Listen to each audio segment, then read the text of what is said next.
ځینې وختونه داسې شوي چې انسان په خپلې حافظې باندې شکمن شي او فکر وکړي چې خدای مکه دماغي تکلیف ورته پیدا شوی. دا د دې له امله چې موږ د خپلې حافظې په نښو باندې نه پوهیږو. حد اقل د حافظې اووه نښې دي چې تاسو باید ورباندې پوه شئ. دا اووه نښې څه شی دي؟ دا هم اورو. د حافظې اووه ګناوې. یو کتاب د حافظې د اووه ګناو په نوم دی چې تاسو ته ښایي ماغزه څنګه هیرول او په یاد راوستل کوي. پروفیسور هاروارد او ارواپو ډیوډ دې کتاب کې د حافظې تیروتنې بیانوي. زه غواړم په لنډه کې دا ګناهونه بیان کړم. دا ګناهونه مو حافظه قصدن نه کوي بلکې صادقانه تیروتنې دي چې ډیری یې نشي کنټرولولی. درې لومړۍ ګناو ته د افسوس خطا وایو. یعنې ستاسو یو څه مغز کې وي خو کله چې ورته اړتیا لرئ نو درنه هیریږي. نو دا درې د افسوس خطاوې د مغزو حاضر نه اوسېدل، انتقال او بند پاتې کېدل دي. لومړی د مغز نه حاضرېدل بیانوم. کله داسې شوي چې یو اتاق ته لاړ شئ وروسته ووایئ ولې دلته راغلی یم؟ دا د مغز نه حاضرېدل دي او د درې شیانو له امله رامنځته کیږي: کار ته پام نه کول، یا د خپل کار په ځای بل کار ته ډیره پاملرنه، او یا هم د نورو خلکو له کارونو د خپل کار په وخت اغیزمن کېدل. دوهم بندیدل دي. کله داسې شوي چې وایي خبره مې په زړه ده خو په خوله مې نه راځي، همدې حالت ته بندیدل وایي، ځکه حافظه اجازه نه درکوي خو دا لنډمهاله وي. مثلا چې حمام ته ځې یو ځل هغه لغت در یاد شي خو اوس نو ناوخته شوی. دریم انتقال یا تیریدل. پرون غرمه مو څه خوړلي وه، یوه مونۍ مخکې یا میاشت یا کال مخکې څنګه؟ نو دا کومه غټه خبره نه ده چې حافظه مو وخت ته په کتو شیان هیروي یا یې پاکوي. ځینې حافظې د خپل مهموالي له امله کیدای شي اوږدمهاله پاتې شي خو نورې وي بیا هیریږي او ورکیږي. دا خبره ښایي چې حافظه مو د وخت په تیریدو شیان هیروي او دا د ژوند یو حقیقت دی چې منل شوی. نو څلور نورې ګناوې بیا د همکارۍ ګناه ده.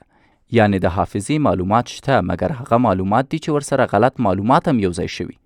څلور د همکارۍ ګناوې عبارت دي له: اوله یوه غلط نسبت ورکول دي چې د منبع غلط نسبت هم ورته وایي. دا هغه وخت دی چې تاسو یو څه وایئ خو منبع ستاسو یاد ته نه راځي. مثلا تاسو یو څه په تلویزیون کې لیدلی وي، ماشاءالله یاست چې نه دا مې په ورځپاڼه کې لوستي، هلته لیکل شوي وه. دا صادقانه تیروتنه ده خو ګناه یې نه بولو. ما نه هم دا تیروتنه کیږي ځکه ما ډیر کتابونه لوستي او کله د یو کتاب خبره بل کتاب ته راجع کوم، نو آرامه اوسئ. بل یو وړاندیز کوونکی حالت ده. ځینې وخت وړاندیز کوونکي پوښتنې او یا معلومات کولی شي ستاسو حافظه تیروتنې ته مجبوره کړي. مثلا پولیس درنه د ټکر اړوند وړاندیز کوونکي پوښتنې کوي او وایي کله چې ته په سړک غرمه روان وي څو بجې وي چې دا سړی موټر ووهه. دا ځکه وړاندیز کوونکي پوښتنه ده چې پولیس وار له مخه وایي چې تا سړی لیدلی دی او هغه هم له غرمې وروسته و، او که تاسو پوه نه اوسئ همدا پوښتنه مو حافظه بېلارې کوي. د معنا راویستلو ګناه.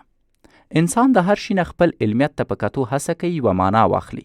دا مستره ستونزه ده خو بدبختانه دا معنا اخیستل ځینې وخت ستونزې پیښوي. مثلا تاسو یو ټکر لیدلی، په هغې ټکر کې د موټروان د موټر او د هغه خپل رنګ کیدلی شي ستاسو د فکر سرچینه وي نه حقیقت. یعنی کله هم چې تاسو سور رنګی موټر وینئ فکر کوئ هغه موټر خو به نه و چې نفر یې وهلی و. او دا د انسان خاصیت دی چې ځینې وختونه مو سختو ستونزو سره مخ کوي. او وروستی ګناه د تلپاتې اوسېدو ده. ځینې حافظې داسې دي چې تاسو غواړئ له ژوند مو ووځي او هیر یې کوئ خو هیڅکله مو له یاده نشي وتلی.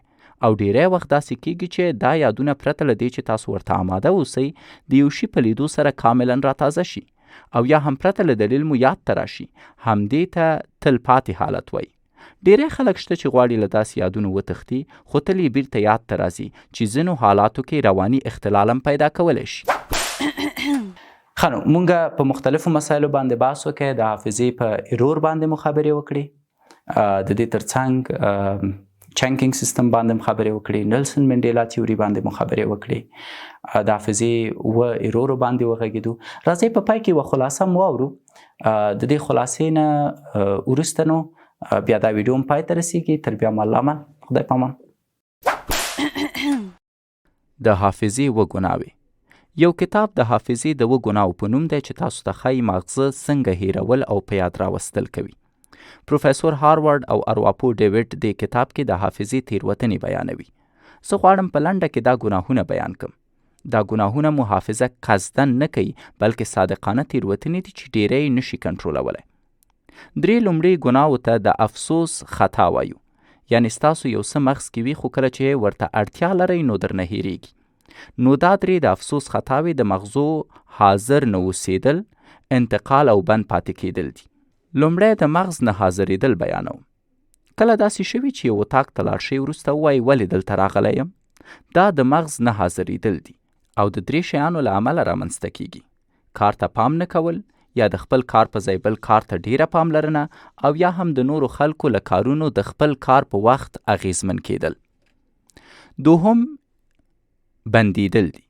کله داسې شوي چې وایي خبره مې په زړه ده خو په خوله مې نه راځي، همدې حالت ته بندیدل وایي، ځکه حافظه اجازه نه درکوي خو دا لنډمهاله وي.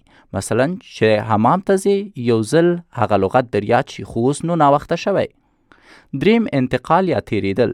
پرون غرمه مو څه خوړلي وه، یوه مونۍ مخکې یا میاشت یا کال مخکې څنګه؟ نو دا کومه غټه خبره نه ده چې حافظه مو وخته په کتو شیان هیروي یا یې پاکوي. ځینې حافظې د خپل مهموالي له امله کیدای شي اوږدمهاله پاتې شي، خو نورې وي بیا هیریږي او ورکیږي. دا خبره ښایي چې حافظه مو د وخت په تیریدو شیان هیروي او دا د ژوند یو حقیقت دی چې منل شوی. نو 4 نورې ګناوې بیا د همکارۍ ګناه ده. یعنی د حافظې معلومات شته مګر هغه معلومات دي چې ورسره غلط معلومات هم یوځای شوي. 4 د همکارۍ ګناوې عبارت دي له: اوله یوه غلط نسبت ورکول دي چې د منبع غلط نسبت هم ورته وایي. دا هغه وخت دی چې تاسو یو څه وایئ خو منبع ستاسو یاد ته نه راځي. مثلا تاسو یو څه په تلویزیون کې لیدلی وي، اما ماشاءالله یاست چې نه دا مې په ورځپاڼه کې لوستي، هلته لیکل شوي وه. دا صادقانه تیروتنه ده خو ګناه یې نه بولو. ما نه هم دا تیروتنه کیږي ځکه ما ډیر کتابونه لوستي او کله د یو کتاب خبره بل کتاب ته راجع کوم، نو آرامه اوسئ. بل یو وړاندیز کوونکی حالت ده. ځینې وخت وړاندیز کوونکي پوښتنې او یا معلومات کولی شي ستاسو حافظه تیروتنې ته مجبوره کړي. مثلا پولیس درنه د ټکر اړوند وړاندیز کوونکي پوښتنې کوي او وایي کله چې ته په سړک غرمه روان وي څو بجې وي چې دا سړی موټر ووهه؟ دا ځکه وړاندیز کوونکي پوښتنه ده چې پولیس وار له مخه وایي چې تا سړی لیدلی دی او هغه هم له غرمې وروسته و، او که تاسو پوه نه اوسئ همدا پوښتنه مو حافظه بېلارې کوي. د معنا راویستلو ګناه. انسان د هر شي نه خپل علمیت ته په کتو هڅه کوي یوه معنا واخلي. دا مستره ستونزه ده، خو بدبختانه دا معنا اخیستل ځینې وخت ستونزې پیښوي. مثلا تاسو یو ټکر لیدلی، په هغې ټکر کې د موټروان د موټر او د هغه خپل رنګ کیدلی شي ستاسو د فکر سرچینه وي، نه حقیقت. یعنی کله هم چې تاسو سور رنګی موټر وینئ فکر کوئ هغه موټر خو به نه و چې نفر یې وهلی و. او دا د انسان خاصیت دی چې ځینې وختونه مو سختو ستونزو سره مخ کوي. او وروستی ګناه د تلپاتې اوسېدو ده. ځینې حافظې داسې دي چې تاسو غواړئ له ژوند مو ووځي او هیر یې کوئ، خو هیڅکله مو له یاده نشي وتلی. او ډیری وخت داسې کیږي چې دا یادونه پرته له دې چې تاسو ورته آماده اوسئ د یو شي په لیدو سره کاملا راتازه شي، او یا هم پرته له دلیل مو یاد ته راشي. همدې ته تل پاتې حالت وایي. ډیری خلک شته چې غواړي له داسې یادونو وتښتي خو تل یې بیرته یاد ته راځي چې ځینو حالاتو کې رواني اختلال هم پیدا کولی شي.